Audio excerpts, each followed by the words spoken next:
If you own a GM truck or SUV made between 1999 and 2007, it's part of the GMT 800 platform.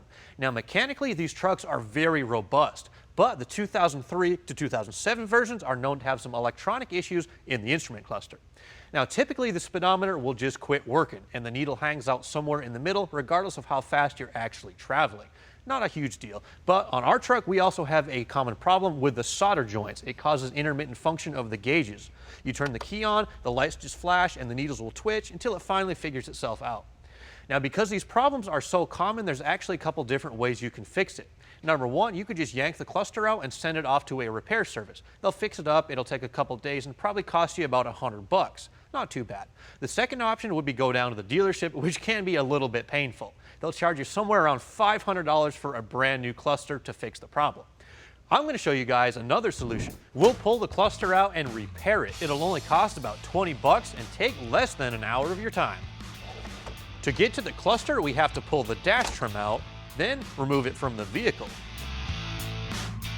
Pop off the clear lens and place some masking tape underneath the tip of each pointer, and go back to the truck and plug it in. Use a pen to mark where the tip of each needle is with the ignition turned on. Now, the reason this step is so important is to make sure your gauges read accurately. We're going to have to remove the needles, and when you go to put them back on, they can go in many different positions. So you want to make sure your gauges read perfectly, especially that speedometer.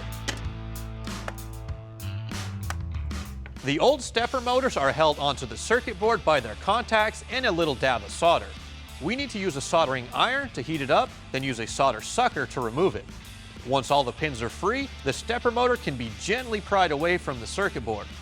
The new one slides right back in, and the pins can be resoldered, securing the new stepper motor into place. Once all the repairs are made, we have to make sure the needles are pointing in the right direction. Plug the cluster into the truck and turn on the key. The stepper motors will line themselves up and we can install the needles back onto their marks.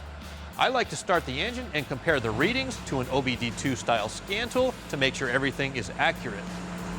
Well, there you go. It couldn't get much simpler than that. For about $20, we have a repaired instrument cluster. We didn't have to wait around for the mailman, and best of all, we didn't have to take that expensive visit to the dealership. The only thing I have left to do is put the dash back together and take it out for a test drive.